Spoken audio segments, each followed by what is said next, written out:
Paalala po bago tayo magpatuloy, pwede po tayo mag-process ng online application po. Kung saan online po ipapasa ang mga documents para pag-approve na, ay doon na lang po tayo pupunta sa branch. Pero may mga tao po na gusto po face-to-face ang application. Pwede naman po tayo pumunta sa office pero gaya ng palagi naming sinasabi, dapat alamin po muna natin kung qualified po tayo magsangla o kung pwede po ang year model ng ating motor.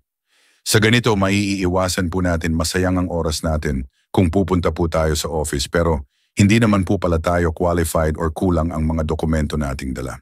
Welcome to RC Sangla o RCR. Interested po ba tayong mag-apply? Kung interested po tayo, panoorin at tapusin niyo po ang video na ito. Dito po makikita natin kung qualified po tayo or hindi o kung pwede po isangla ang ORCR ng ating mga sasakyan.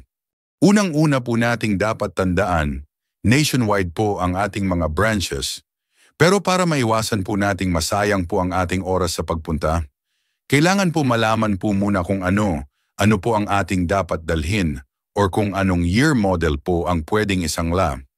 Kung ang inyong motor po ay gawa ng mga Japanese brands gaya ng Yamaha, Suzuki, Honda, or Kawasaki, ang year model po na pwede ay 2016 pataas. Hindi po pwede ang mga 2015 below. Sa mga China brands naman po gaya ng Ruzi, Euro, Microbike at iba pa. 2021 and mas latest model po ang pwede. Kung naka-deed of sale naman po ang ating mga motor, kailangan po ay malinaw ang ID ng first owner. Dapat din po na magkapareho ang signatures niya sa deed of sale at sa ID na kanyang ibinigay. Isa po sa kalimitang reason bakit po nare-reject ang ating application ay wala po tayong magandang proof of income or wala po tayong dokumento sa ating trabaho na magpapatunay na tayo ay empleyado. Isa po sa requirements po natin kung tayo ay regular na empleyado ay dapat po tayong may payslip.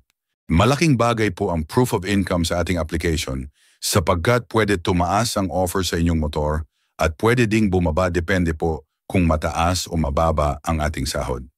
Halimbawa po kung meron kayong NMAX, Model 2024, pwede po namin yung kunin sa halagang 60,000 to 70,000 pesos. Pero kailangan may maipakita tayong magandang sahod o negosyo na ating pagkukunan ng buwanang pambayad. Hindi po namin priority ang manghatak ng unit, kaya ang hinahanap po namin ay mga taong may kakayahang bayaran po ang buwanang hulog. Isa sa mga dokumento na mapapabilis ang ating application kung tayo po ay tricycle driver ay ang MTOP o prangkisa. Kung tayo naman po ay private employee, ay ang payslip at COE o Certificate of Employment galing sa inyong kumpanya. Kung negosyante naman po tayo, maski sari-sari store lang, basta may barangay permit po tayo, pwede po nating gamitin yon bilang proof of income.